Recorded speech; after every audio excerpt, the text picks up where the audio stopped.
أكبر.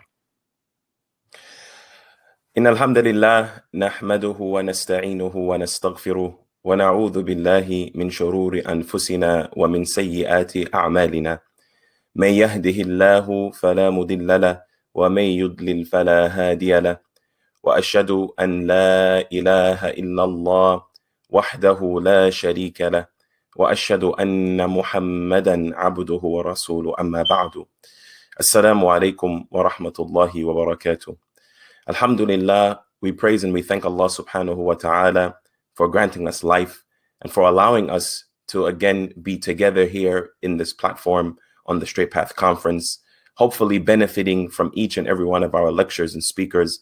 We ask that Allah subhanahu wa ta'ala place this good as something which we will find with Him on the Day of Judgment in our scale of good deeds. We ask that Allah subhanahu wa ta'ala forgive us for our shortcomings and forgive us for our faults. And we ask that Allah subhanahu wa ta'ala blesses all of those who are behind the scenes, who are helping to make this an positive and correct and upright convention, inshallah. My dear brothers and sisters, indeed, Allah subhanahu wa ta'ala has blessed us, and we turn to Allah subhanahu wa ta'ala for guidance. And we ask that Allah subhanahu wa ta'ala protect us and continue to watch over us during these challenging times. Indeed, the best of speech is the book of Allah, Al-Quran, and the best of guidance is the guidance of Muhammad sallallahu alayhi wasallam. And the most evil of matters are the innovations within the religion. Every single innovation in the religion is a going astray. And anything that takes us astray will eventually lead us into Allah's punishment and into Allah's anger and into the fire of hell. And indeed, we ask protection from such an ending. My dear brothers and sisters, it is Allah subhanahu wa ta'ala who has called us to be the best versions of ourselves. And so I remind you with the ayah, يا أيها الذين آمنوا اتقوا الله حق تقاته ولا تموتن إلا وأنتم مسلمون. O you who believe, fear your Lord in the matters in which He should be feared. What are those matters? Fear Allah in your business. Fear Allah with your customers. Fear Allah with your wives. Fear Allah with your spouses. Fear Allah with your children. Fear Allah with what you eat. Fear Allah in what you drink. Fear Allah in the manner in which you go about your days. And do not die except in full and complete submission in Islam. For were you to be resurrected on the Day of Judgment, believing in a God other than Allah, or a prophet or a messenger after Muhammad sallallahu alaihi wasallam, or in a book of revelation after the Quran, then certainly you will be from among the losers on the Day of Judgment. And indeed, we seek protection from being from among those who will not receive Allah's rahmah and Allah's mercy. My dear brothers and sisters, I remind you that not a single individual, none from among the children of Adam, will enter into paradise as a result of our deeds. The companions, radiyallahu anhum wa ardahum, may Allah be pleased with them, for certainly they are pleased with Allah. They asked the Messenger of Allah, sallallahu alayhi wasallam, even you will not enter paradise as it is related to your deeds. The Messenger of Allah, sallallahu alayhi wasallam, said, even me, except by Allah's mercy. For it is Allah's mercy in which we will be able to be saved. So we turn to Ar-Rahman and we call on Ar-Rahman and we ask that Allah subhanahu wa ta'ala shower us with His maghfirah and shower us with His forgiveness and His mercy. And we ask that Allah subhanahu wa ta'ala enter us into the month of Ramadan. Allahumma balighna Ramadan. Amma ba'du. As for the topic that has been given for me today, the path of the Sunnah, easy or complicated. This is a very, very beautiful topic. And when it comes to the Sunnah of the Prophet Muhammad sallallahu alayhi wasallam, we find that, alhamdulillah, we live now during a time where access to the Sunnah is the most prevalent thing available to the Muslim Ummah.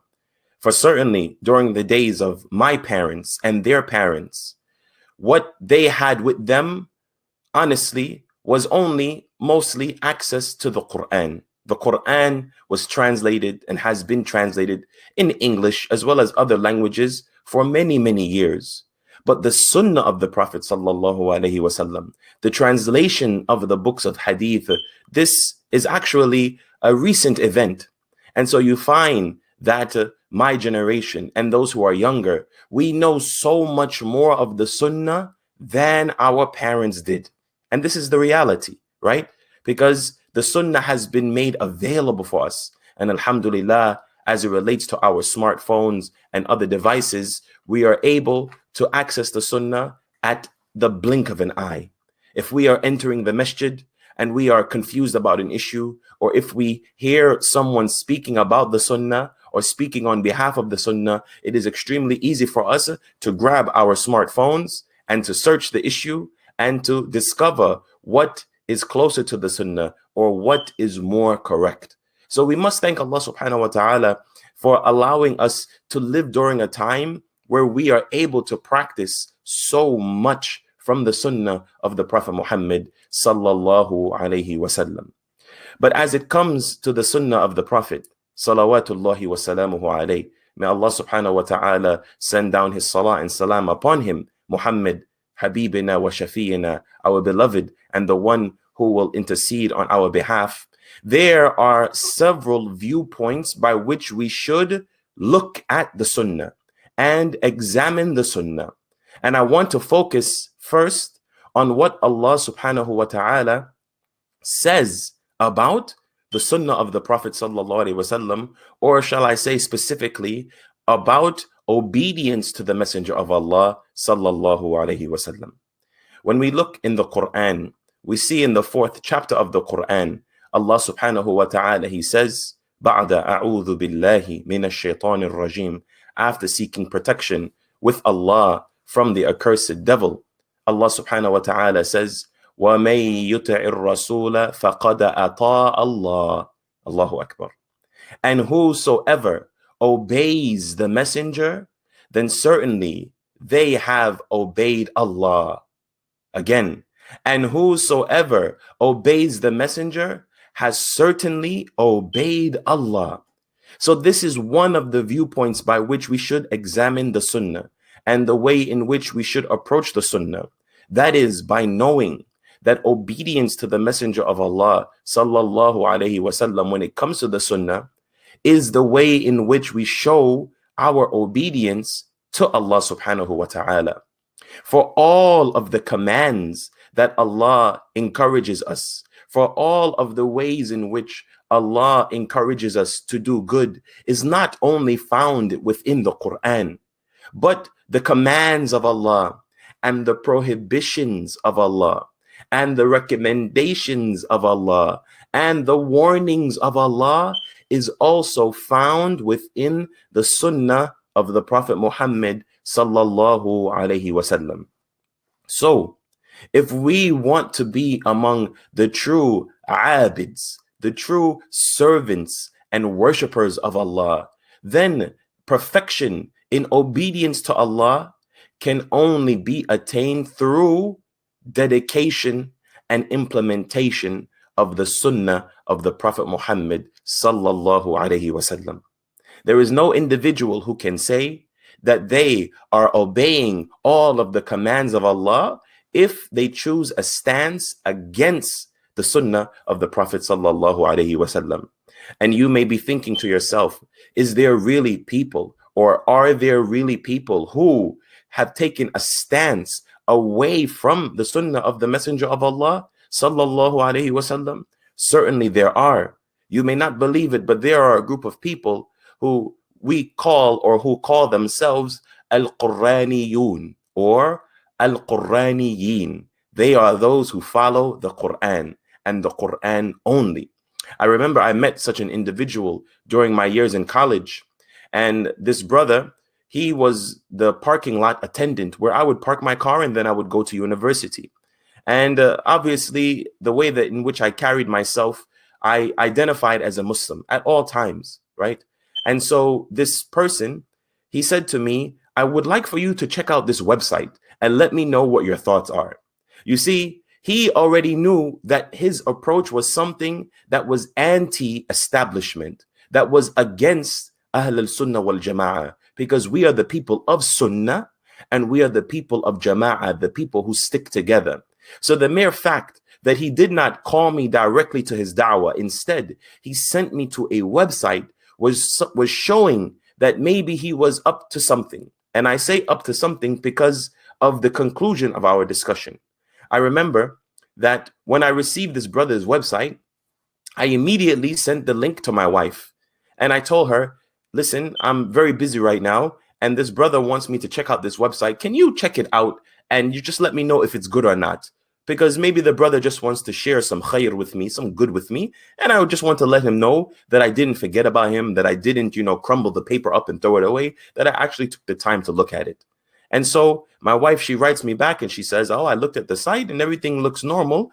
Tell him, jazakumullah khair, that to reward him. So before going to the brother the next day, I said, let me take some time out to open the website myself.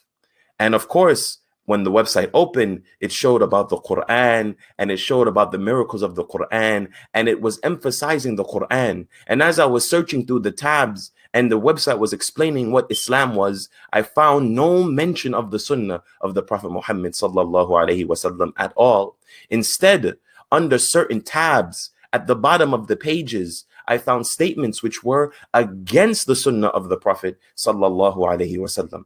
This is why it is extremely important that we do our due diligence when people are trying to share information with us. I came to the brother and I told him, are you from among those who do not accept the Sunnah? And he said, yes, I follow the Quran. So I challenged him and I said, show me in the Quran where it says that there are 2 rakah for Fajr and 4 rakah for Dhuhr and 4 rakah for Asr and 3 rakah for Maghrib and 4 rakah for Isha. And that the Fajr prayer should be said out loud, and Salatul Isha should be said out loud, and Salatul Maghrib should be said out loud. Show me in the Quran where it shows how we should perform the Hajj and the Umrah. Where do we get our manasik from, our rituals from? Show me in the Quran in which it states how a person should fast, and it lists all of the ways in which we should fast. And I began to go on and on and on and on against this brother, in a respectful way, in a knowledgeable way, and I found the brother finding himself drowning under all of my questions. So, my dear brothers and sisters, we can only claim true obedience to Allah if we follow and adhere to the Sunnah of the Prophet Muhammad sallallahu alaihi wasallam. Another viewpoint in which we should approach the Sunnah or view the Sunnah is through another ayah in the Quran. Allah subhanahu wa ta'ala, he says that certainly فَمَن يُطِعِ اللَّهَ وَرَسُولَهُ فَقَدْ فَازَ فَوْزًا عَظِيمًا. And whosoever obeys Allah and his messenger has certainly won a true victory. Whosoever obeys Allah and his messenger has certainly won a true victory. فَقَدْ فَازَ. He has certainly won فَوْزًا عَظِيمًا, a great winning. My dear brothers and sisters, if you want to succeed in your life, then you need to know your success is tied to the manner and to the way in which you implement the Sunnah of the Prophet Muhammad sallallahu alaihi wasallam. What type of success am I speaking about? Certainly, the greatest of success is to enter Jannah. And we ask that Allah subhanahu wa ta'ala make us from among the people of Jannah. Allahumma inna nas'aluka al-jannah wa na'udhu bika min an-nar. Oh Allah, we ask you for Jannah and we seek protection from the fire of hell. But it is not only related to entering paradise. The victory that Allah subhanahu wa ta'ala is speaking about is also the way in which Allah will make us victorious in our personal lifestyles. For the Sunnah of the Prophet Muhammad sallallahu alaihi wasallam, this pristine example has been left for us so that we may be, if we follow it, the best fathers. So that we may be, if we follow it, the best parents. So that we may win when it comes to how we should be healthy and the best way that we should practice health. Because within that Sunnah are dietary guidelines. So if you want victory in your health, then you need to look at the Sunnah of the Prophet. If you want victory in your finances and in your business, if you want Allah subhanahu wa ta'ala to place barakah in your wealth and in your business, then certainly that victory will come through obedience to the Messenger of Allah sallallahu alaihi wasallam. When it comes to all different aspects of life, mental aspects, physical aspects, spiritual paths, all of these things can only be accomplished, and we can only be the best that we can be and win in all areas of life if we commit to following the Prophet sallallahu alaihi wasallam and in his sunnah. For whoever obeys Allah and his messenger will certainly have victory. And that victory is not only the paradise, but that victory is in every other aspect of life. Another viewpoint by which we should look at the sunnah of the Prophet Muhammad sallallahu alaihi wasallam is found in the ayah that whatever the messenger of Allah he gives you, then you should take it. وَمَا آتَاكُمُ الرَّسُولُ فَخُذُوهُ وَمَا نَهَاكُمْ عَنْهُ فَانْتَهُوا. Whatever the messenger of Allah sallallahu alaihi wasallam gives you, you take it, you grab it. But whatever the messenger of Allah sallallahu alaihi wasallam forbids you from, advises you against, warns you from doing, then you should leave it. My dear brothers and sisters, this is the third viewpoint by which we should be looking and examining the sunnah of the Prophet sallallahu alaihi wasallam. That we should know that whatever the messenger of Allah is commanding us to do is the best thing for us. And whatever the messenger of Allah sallallahu alaihi wasallam is warning us against is the best thing for us. Because it was the duty and the responsibility of the messenger of Allah sallallahu alaihi wasallam to safeguard us.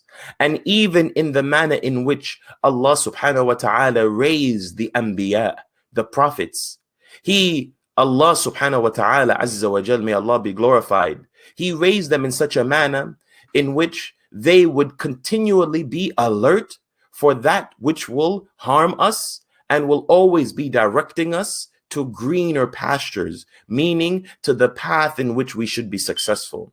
This is why we have the hadith of the Prophet sallallahu alaihi wasallam in which he says that every single prophet and messenger, Allah has made them a shepherd of sheep.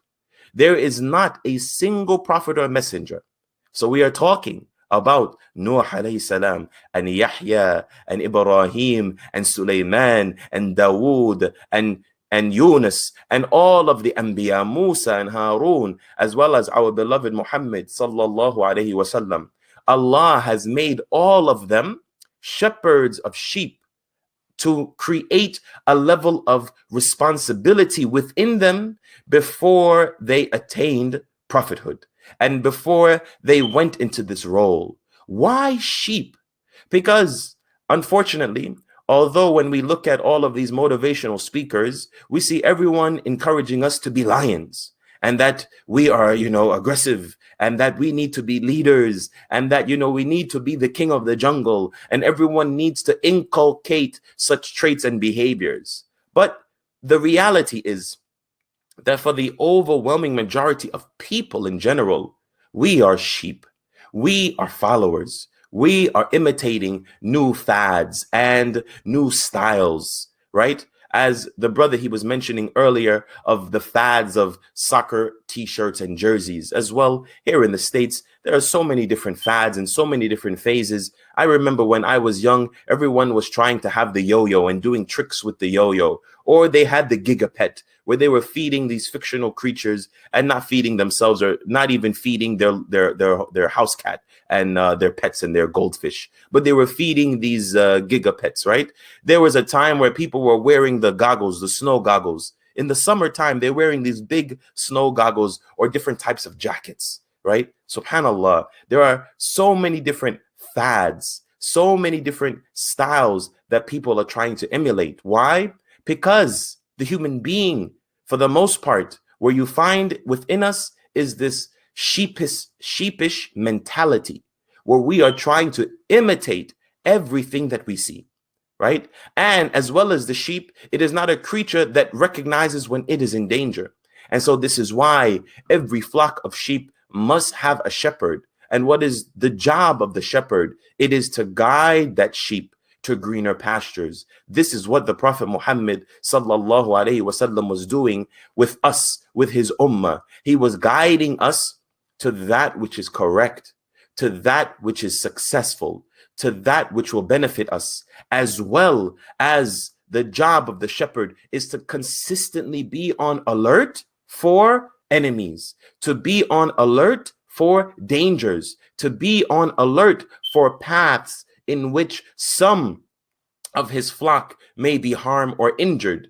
And this is why, again, as I mentioned, we in our title are people of the Sunnah, Ahlul Sunnah wal Jama'ah, and the people who stick together. Because as brothers and sisters in Islam, as a Muslim community, safety is within numbers. Safety is within staying with one another. For each and every one of us knows that the sheep that strays or that lags behind will be the one to be eaten by the wolf. So, my dear brothers and sisters, the Prophet sallallahu alaihi wasallam, with everything that he has commanded us to do, we should know that within that command is a benefit for us. And with everything that he has warned us against, we should know that that warning is to benefit us. Whether we recognize and appreciate the warning and the calling, or we are ignorant of it, we should place our trust in the Prophet sallallahu alaihi wasallam. So as it comes to the sunnah of the Prophet sallallahu alaihi wasallam, may Allah subhanahu wa ta'ala send down his peace and blessings upon our beloved Prophet Muhammad. We must look at those who first received this sunnah. And again, we are speaking about the illustrious companions of the Prophet Muhammad sallallahu alaihi wasallam. How did they view the sunnah? How did they interact with the sunnah? How did they within themselves implement the sunnah? Why are we focusing our lives in trying to follow that example from the best generation that has ever been brought forth for humanity? First and foremost, as I mentioned yesterday in my talk, that certainly Allah subhanahu wa ta'ala is pleased with them. And the Prophet sallallahu alaihi wasallam said that they are the best. So indeed, there is success in following those who have preceded us, and the best of those who have preceded us are the illustrious companions of the Prophet Muhammad sallallahu alaihi wasallam. When it came to the sunnah, and we look at the practice of the overwhelming majority of the companions, all of the companions, you find a people who viewed his sunnah opposite to the way that most Muslims, or shall I say, the average Muslim views the sunnah. When we mention the word sunnah in the presence of the average Muslim, what is understood? What comes to mind? Immediately, what comes to mind is optional. Alhamdulillah, is optional. Brother, Imam, is this sunnah or is it like obligatory?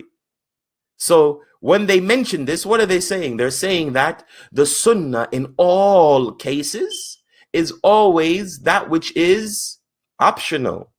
But this is so far from the truth. And this is definitely an unfortunate understanding of the term sunnah. For the term sunnah means habit or practice of the Prophet sallallahu alaihi wasallam. And so there are certain aspects of the sunnah which are optional, but there are also aspects of the sunnah which are obligatory. We should never approach the sunnah with the mindset that as soon as we hear that something is sunnah, it means that we are permitted to leave it off.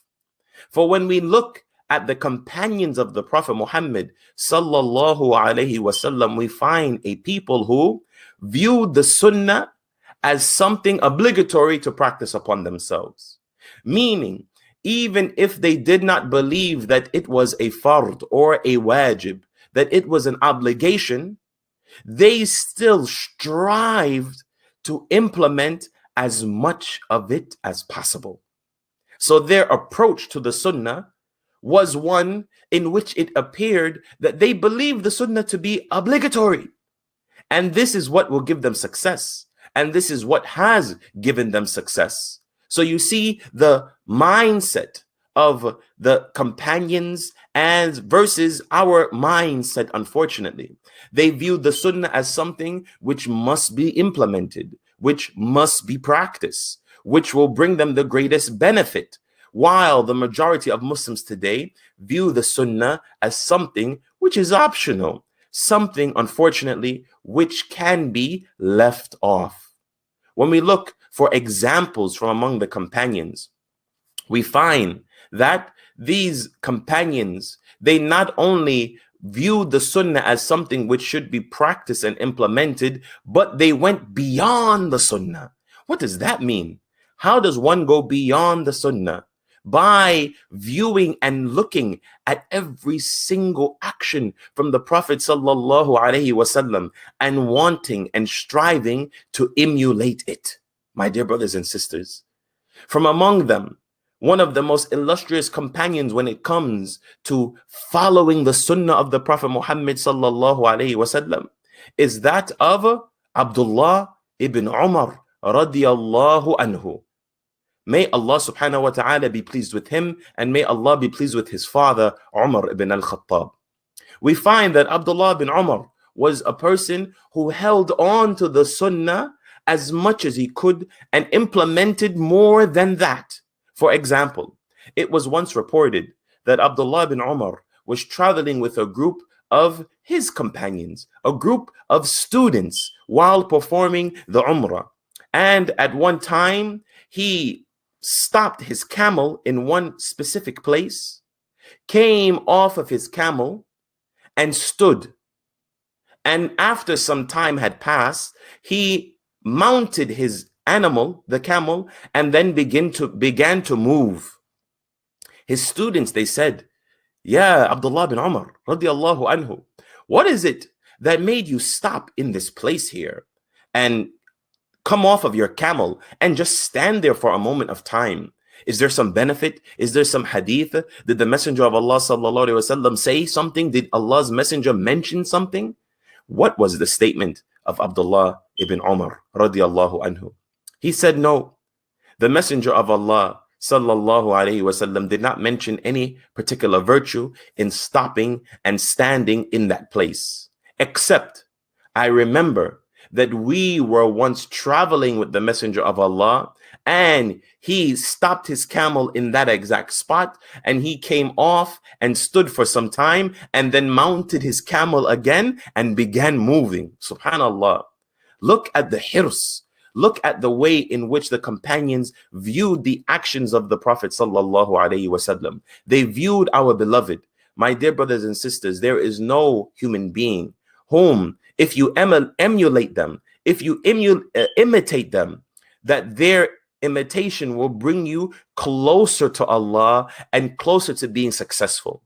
In this instance, there is no sunnah to be followed, but you find from among the companions their desire to imitate the Prophet sallallahu alaihi wasallam as best as they could in all aspects and in all areas of life.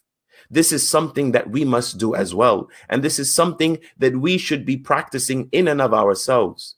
Because the more sunnah that we practice, the more successful we will become. And we should never, as I mentioned, view the sunnah of the Prophet sallallahu alaihi wasallam as being something that is just optional. For indeed, within the sunnah are recommended deeds. In the sunnah are optional deeds. In the sunnah are heavily recommended deeds, sunnah mu'akkada, right? Heavily emphasized deeds and actions. And within the sunnah is that which is obligatory, such as the paying of zakatul fitr. You find that Ramadan is approaching. We are less than 2 weeks away.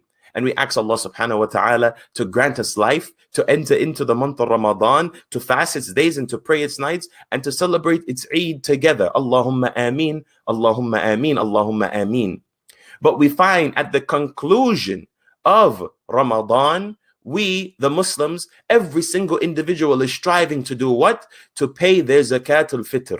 You will not find an individual who say, oh, but you know, zakatul fitr is not, it's only sunnah, it's optional. So we don't have to pay it, because the only zakat that is obligatory is the zakatul mal, the zakat which is due on our wealth, the 2.5% that is due on our money. No, you find that although the zakatul mal is obligatory, as well the zakatul fitr is obligatory upon everyone who is able to pay it.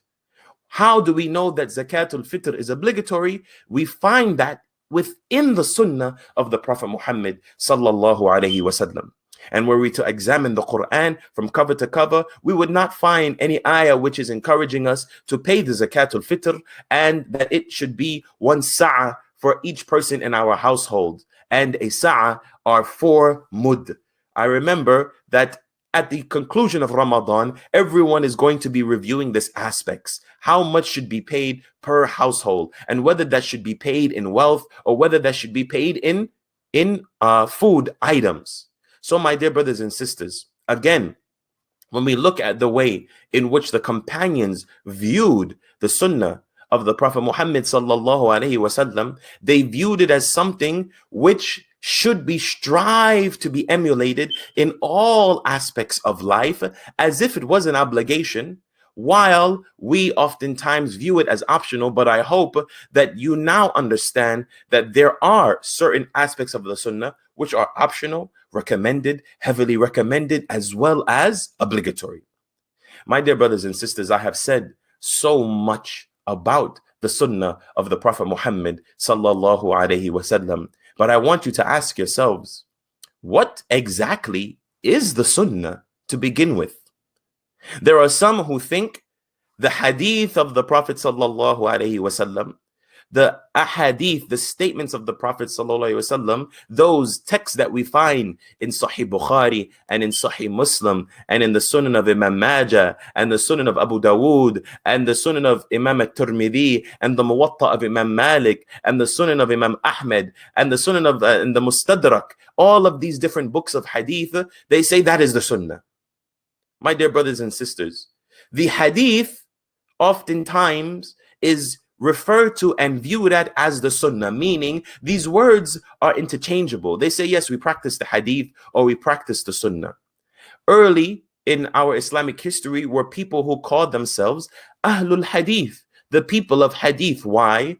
Because that is another accepted term, because it means, or it was, or should be interpreted as people who adhere to the sunnah. Ahlul Hadith, the people of hadith, meaning people who adhere to the sunnah. And so oftentimes hadith and sunnah, these are words which are interchangeable, or people may perceive them as meaning the same thing. But the sunnah of the Prophet Muhammad sallallahu alaihi wasallam is not the hadith. Rather, the sunnah is found within the hadith of the Prophet Muhammad sallallahu alaihi wasallam. So when it comes to the sunnah, what is sunnah? The sunnah are 3 things. It is the words of the Prophet Muhammad sallallahu alaihi wasallam. For example, our mother Salama radiyallahu anha wa ardaha, may Allah be pleased with her, she was once asked, what was the dua that the Prophet sallallahu alaihi wasallam would make the most? And she said, the dua that I heard the Messenger of Allah making the most is, Ya muqallib al-qulub, thabbit qalbi ala dinik. Or in another narration, Ya muqallib al-qulub, thabbit qalbi ala ta'atik. Oh Allah, the turner of the hearts, turn my heart and fix my heart upon your obedience. Turn my heart and fix my heart upon Islam. Making this supplication is sunnah. It is that which is highly recommended. Why is making this particular dua highly recommended? Because our mother, Salama, one of his wives, said this was the dua that the Prophet sallallahu alaihi wasallam used to make the most. So if the Prophet is making this dua the most, then we should internalize that and begin to make that dua as well, and to increase in saying the dua. Salama, she said, I asked the Messenger of Allah, why is it that you make this dua all of the time?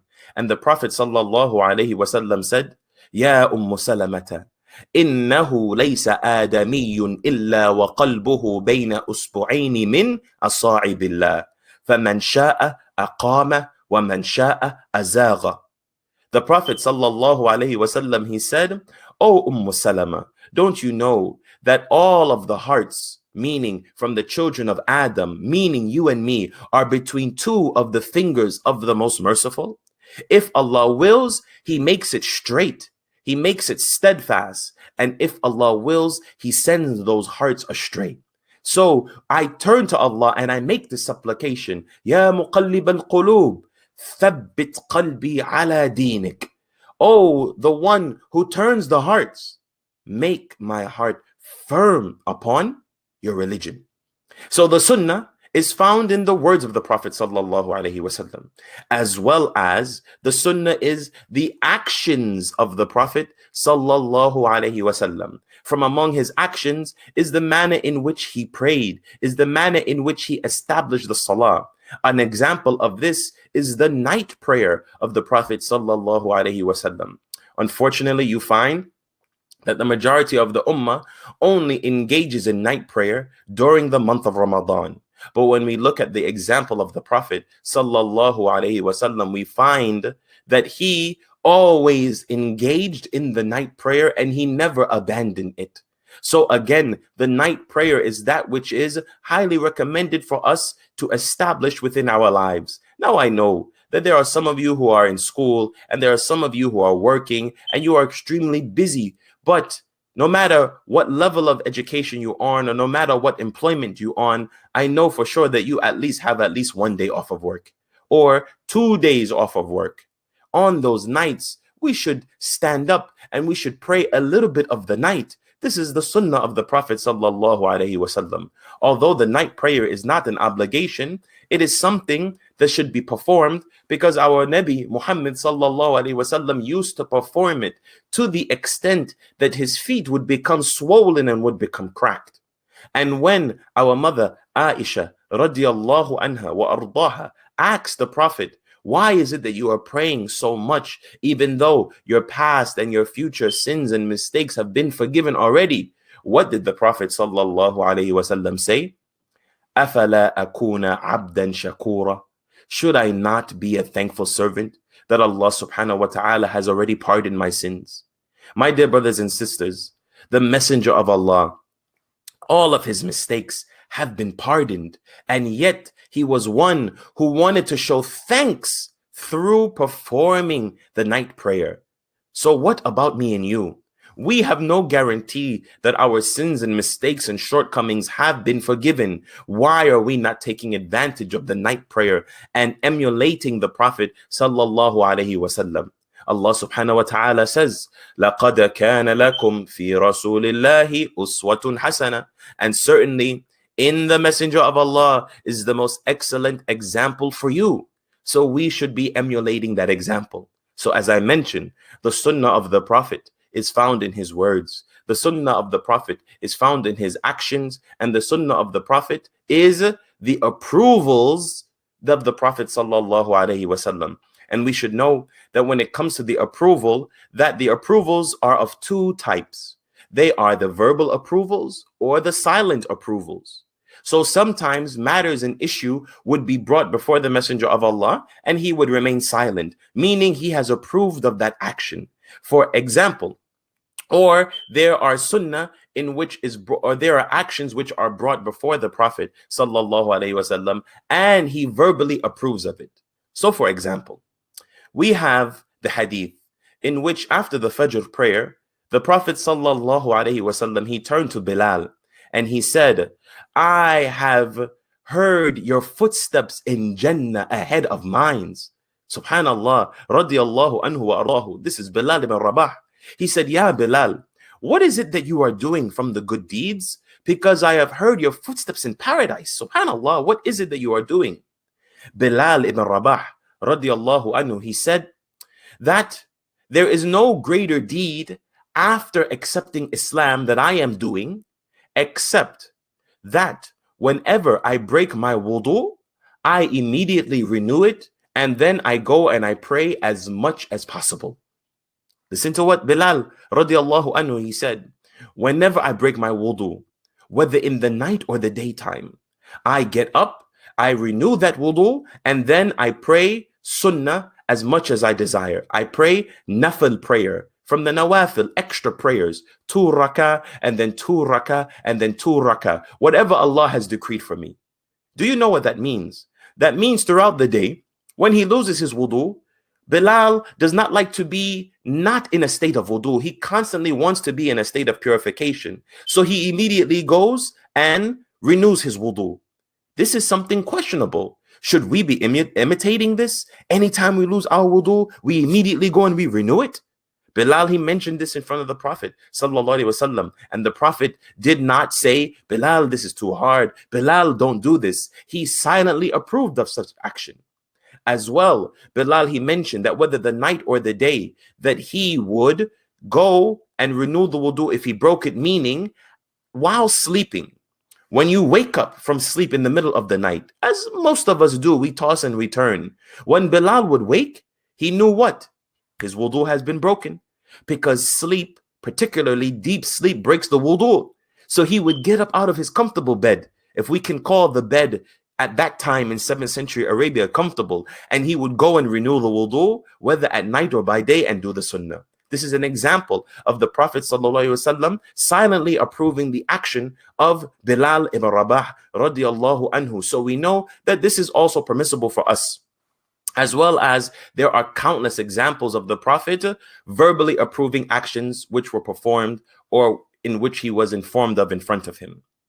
Now, my dear brothers and sisters, we want to get to another important point when it comes to the sunnah. How did the Prophet ﷺ view his sunnah?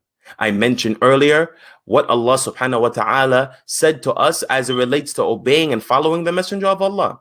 I mentioned how the companions used to approach the sunnah. I mentioned and I defined what the sunnah is. But what did the Prophet ﷺ say about his own sunnah?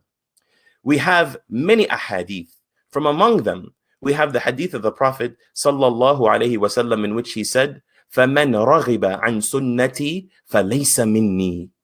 My dear brothers and sisters, please pay attention. The Prophet ﷺ, he said, whosoever turns away from my sunnah, فَلَيْسَ مِنِّي, he is not from me. He is not from me, the one who turns away from my sunnah. My dear brothers and sisters, I encourage you, do not abandon the sunnah of the Prophet sallallahu alaihi wasallam, because the mere action of abandoning the sunnah and giving up on following the sunnah and giving up on trying to emulate and imitate the sunnah means and necessitates that the Prophet sallallahu alaihi wasallam has distanced himself from you. He said, فَلَيْسَ مِنِّي, he's not from me. And indeed, we desire to be from among the ummah of the Prophet Muhammad sallallahu alaihi wasallam. So let us not be from among those people who turn away from his sunnah, because the Prophet sallallahu alaihi wasallam has disavowed and has distanced himself from such people. Another hadith from the Prophet sallallahu alaihi wasallam, which is famous, found in the Muwatta of Imam Malik, it is stated that the Prophet, he said, I have left two things. As long as you adhere and hold on to them, you will be successful and you will not go astray. They are Kitabullahi, the book of Allah, Al-Quran, wa sunnat al-Nabi sallallahu alayhi wa sallam, or wa sunnat al-Rasulihi, the sunnah of his messenger. Subhanallah. I have left two things. Were you to hold on to them, were you to adhere to them, you will never go astray. They are Kitabullah wa Sunnat al-Rasulihi. It is the book of Allah, Al-Quran, and the Sunnah of his messenger, Muhammad sallallahu alayhi wasallam. So if we want to safeguard ourselves from going astray, then we must adhere to the Sunnah of the Prophet sallallahu alayhi wasallam. Indeed, the Quran is a book of guidance. But that which helps us to stay guided, that which helps us to remain upon the path of truth, is that we follow the sunnah of the Prophet Muhammad sallallahu alaihi wasallam. Another ahadith from the messenger in which he talks about his sunnah, he says, فَعَلَيْكُمْ بِسُنَّتِي. And so I advise you, adhere to my sunnah. I advise you, adhere to my sunnah. So the Prophet sallallahu alaihi wasallam, we find in these 3 ahadith that I have mentioned, and there are so many other ahadith that could be mentioned, is advising us to do what? To adhere to his sunnah. Because if we abandon his sunnah, فَلَيْسَ مِنِّي, the Prophet has distanced himself away from us. And if we adhere to his sunnah, then we should know that through adhering to it and following it and acting upon it and obeying it, that it will help us to remain guided. And the Prophet sallallahu alaihi wasallam, he said, فَعَلَيْكُمْ بِسُنَّتِي, so I encourage you to follow my sunnah. We know that the Prophet sallallahu alaihi wasallam, the one whom Allah subhanahu wa ta'ala said about him, that he does not speak from his desires, but what he speaks is revelation. Meaning the words of the Prophet sallallahu alaihi wasallam are guided by Allah subhanahu wa ta'ala, right? وَمَا يَنْتِقُ عَنِ الْهَوَى, he is not speaking from his desires when he advises and warns us. إِنْ هُوَ إِلَّا وَحْيُ يُوحَى, verily it is wahi, it is a form of wahi and revelation and inspiration which has been inspired and given to the Prophet sallallahu alaihi wasallam. Now, my dear brothers and sisters, we are arriving at the end of my talk, and alhamdulillah, there is still ample time, because when it comes to the sunnah of the Prophet, we want to admit that all of the sunnah, when it comes to the sunnah, it is easy. It is not complicated. But do you know what makes the sunnah complicated? It is you and I. We are the ones that complicate things, right? We are the X factor when it comes to practicing and implementing the sunnah of the Prophet sallallahu alaihi wasallam.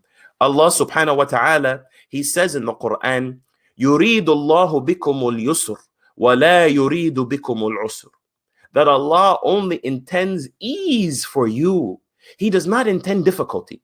So since we know that the sunnah is also a form of revelation, a form of inspiration given to the Prophet sallallahu alaihi wasallam by Allah, and Allah has told us that he only wants ease for us and not difficulty, then it is obvious to conclude that the sunnah in and of itself is easy, because Allah only intends ease. As well, when the Messenger of Allah sallallahu alaihi wasallam sent Mu'adh ibn Jabal to Yemen, what was his advice to Mu'adh radiyallahu anhu ardahu? He said, Yassiru wa la tu'assiru, make things easy for the people, do not make things difficult. Yassiru wa la tu'assiru, make it easy, do not make things difficult. So yes, Allah subhanahu wa ta'ala says that he only intends ease and not difficulty, and the Prophet sallallahu alaihi wasallam advised his messenger when he sent him to Yemen to make matters easy for the people. So the sunnah of the Prophet sallallahu alaihi wasallam in and of itself is intrinsically easy, but it is we that make it difficult.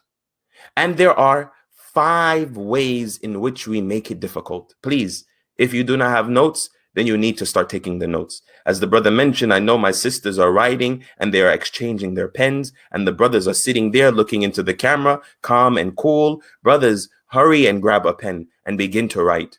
There are 5 ways in which we make the sunnah difficult. If we understand these 5 ways, then definitely we will be successful in making the sunnah easy and not complicated.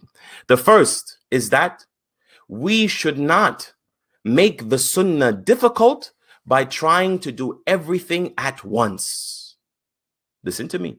We should not make the sunnah difficult by trying to do everything at once. One of the ways in which the sunnah becomes complicated is in the manner in which we execute the sunnah, in trying to do everything all at once, right?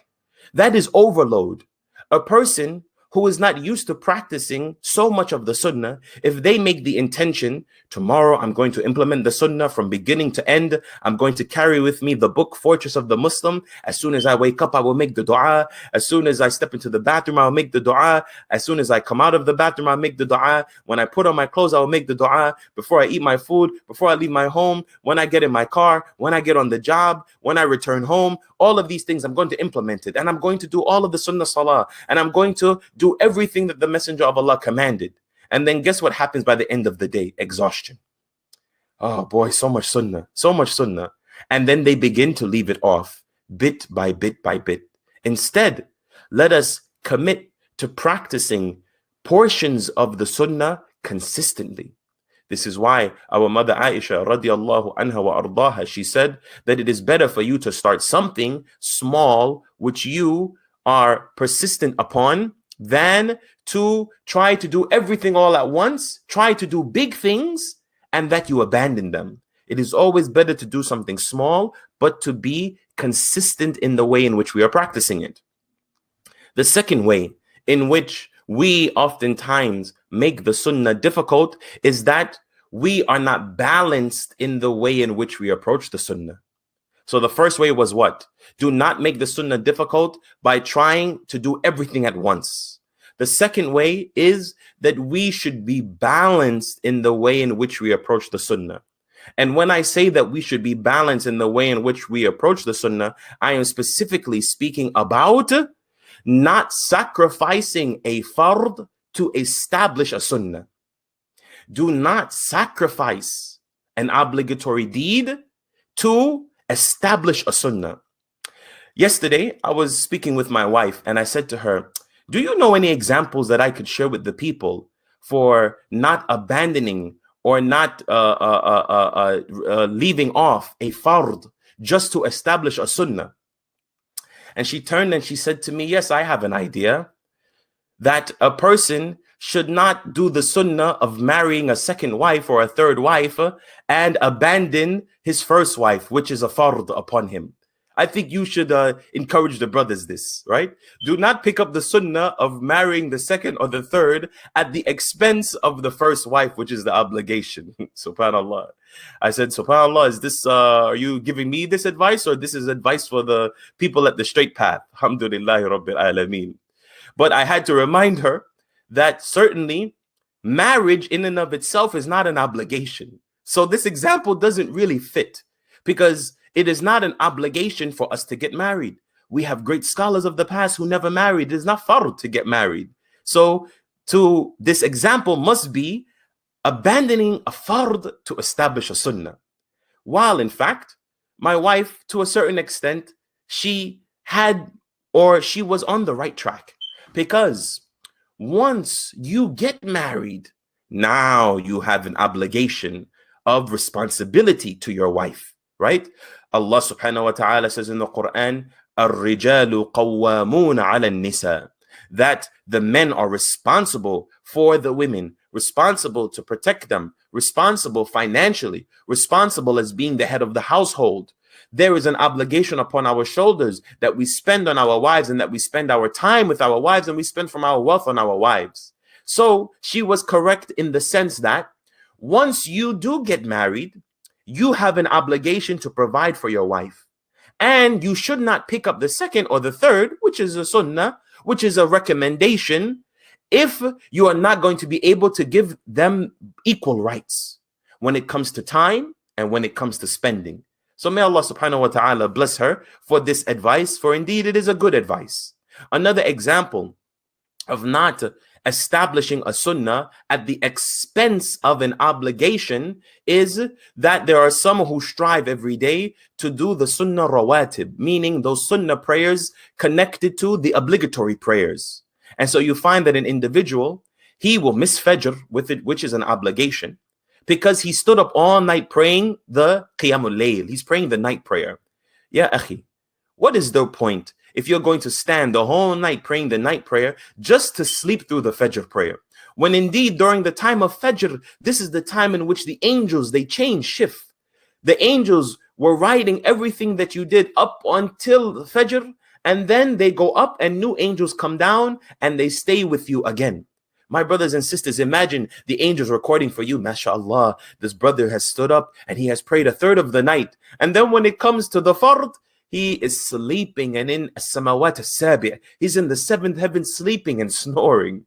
We should not implement a sunnah at the expense of an obligation. Let us be balanced, my dear brothers and sisters. If you know that you are a heavy sleeper, then we should practice the sunnah, meaning the night prayer, which I mentioned is an recommended act, a heavily emphasized act, but we should do it light, meaning make 2 rakah and then make 1 witr, or make 4 rakah in 2s and 2s and then make 1 witr.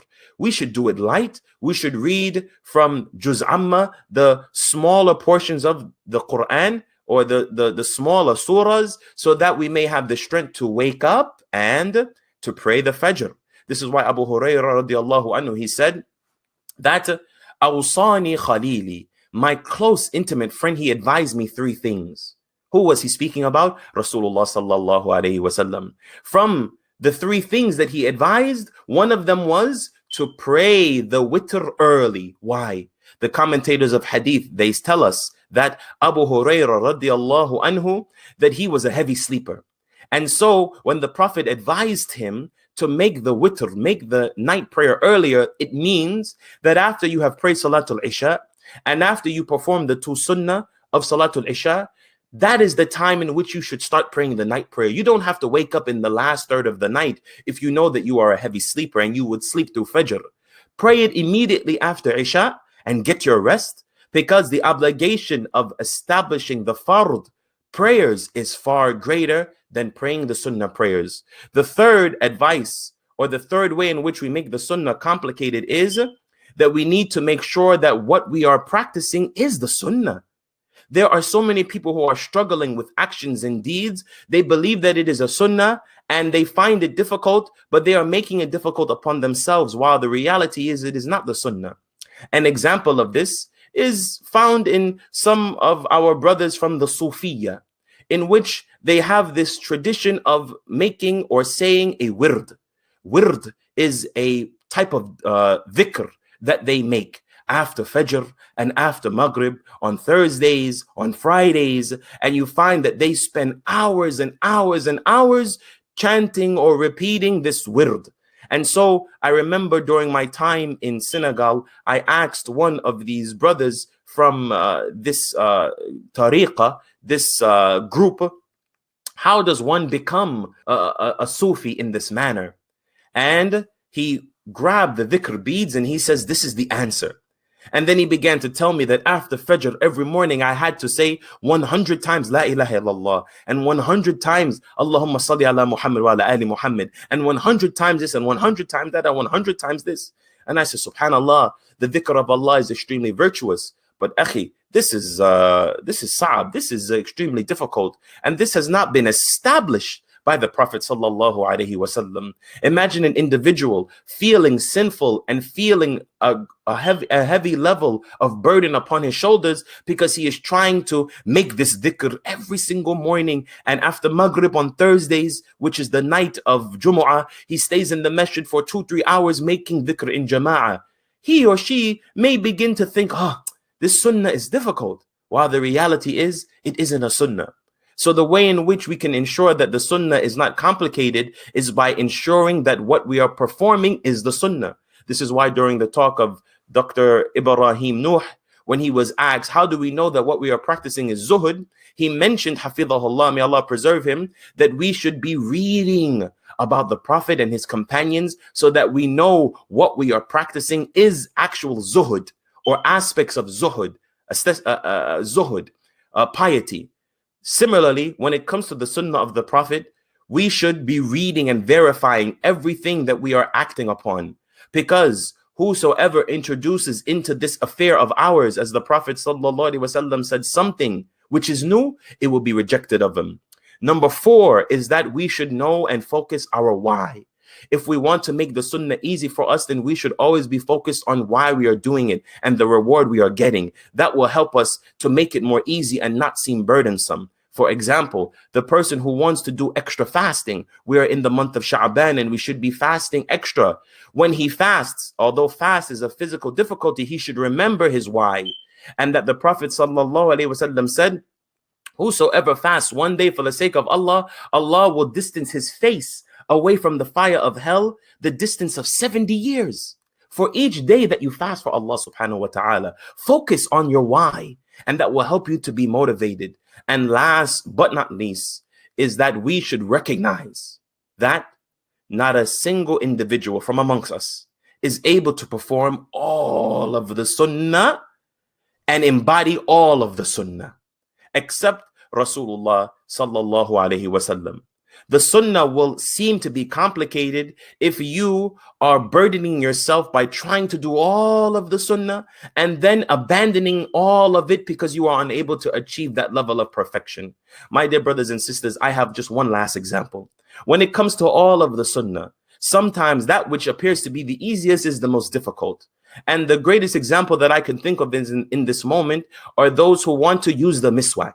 How many times have you said, inshallah, I'm going to start with the siwak. I'm going to keep it with me. I'm going to, use the siwak before the salah, and I'm going to keep it. And then that little stick somehow vanishes. Every time you get another, you lose it. You get another, you lose it. You begin to carry the miswak for 2-3 days. MashaAllah, you may get through 5 days. And then after this, the siwak, the stick is gone. My dear brothers and sisters, do not be hard on yourself.